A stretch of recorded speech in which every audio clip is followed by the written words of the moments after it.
عليكم الخوت، كي دايرين؟ لاباس عليكم؟ كي دايرين مع الصحيحه؟ كي دايرين مع الحراره؟ نتمنى يكون كلشي على خير وبخير يا ارحم الراحمين. وصفات اقتصاديه معاليم تقدم لكم العجينه ديال الكعبه. هانتوما كما كتشوفوا كنديروا شويه د الملحه، كنديروا 2 معالق ديال العسل.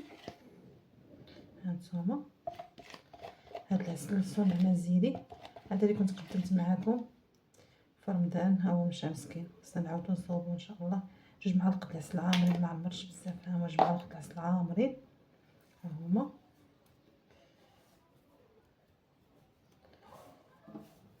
نجيبو معلقه اخرى نديرو الزبده، ها هما 2 معالق الزبده عامرين صافي. نديرو 4 معالق ديال الزيت، ها 1 2 3 4. هانتوما كتشوفوا بنا مليحه. 2 معالق العسل، 2 معالق الزبده، 4 معالق الزيت مليحه. ونعجنو بالزهر، نعجنو بالزهر، عفوا سمحولي. هانتوما دابا نبسبسو الطحين بالزبيده والعسيله زويته ونرجع معاكم. من بعد ما خلطنا المكونات كامله، الطحين خلطنا مع ديك المكونات. دابا غندير الزهر، قريعه ديال الزهر هي اللي كنت نقصت منها اللي درت في اللوز.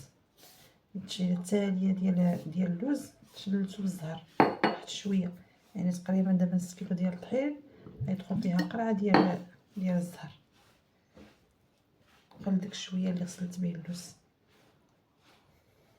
دابا هاد العجينه هادي كتجي زوينه في الكعبه، وهاد العسل كيعطيها الحموريه. الكعبه شحال هادي كنا كنديرو فيها غير الزبده والملحه فقط. ودابا زدنا اضافات، الوقت كيتطور، كل واحد شنو كيدير. حنا كنديرو العسل كيحمر، كيجيب الكعبه حمراء، كتجي محمره، كتجي زوينه صراحه. هانتوما خوتي، انا جمعت العجينه كنهركوها على هاد الطريقه، صبعنا كيدخلوا فيها بحال هكا باش كندخل المكونات. هانتوما ها هي تبارك الله.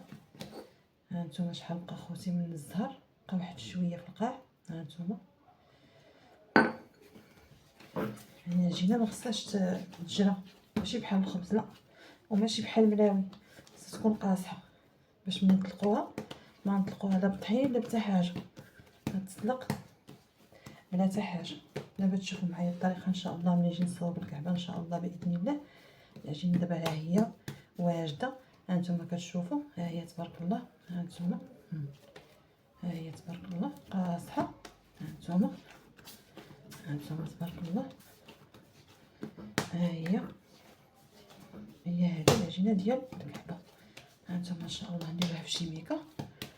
كنا غنصوبوها دابا، غادي نخليوها شي ساعه ديال المكانه ترتاح في وسط ميكا ولا ساعتين، شحال ما عطيناها الوقت مزيان. كنا غنصوبوها حتى الغدا نديروها في الثلاجه. كنا غنصوبوها من بعد نديروها في كونجيلاتور، فوقاش ما بغيناها غنجبدوها ترخي راسنا ونصوبوها، ما كتخسر حيت ما فيها لا خميره لا والو، بحال الباط فويتي هذه فيها الزبده وديك المقادير اللي ذكرنا.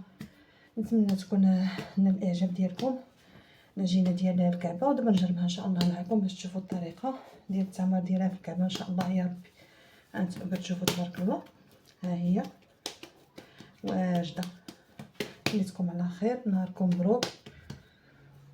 نتمنى خوتي تدخلوا القناه ديالي وشي كومونتير زوين وتلايكي، واللي ما ابونيش عندي تابونا عندي.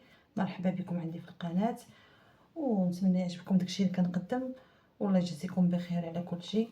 هذه العجينه ديال الكعبه هانتوما كتشوفوا ان شاء الله. دابا نقدمها معكم، نعمرها بالعقده ان شاء الله، ونصوب معكم فيديو ان شاء الله يا ربي. امين.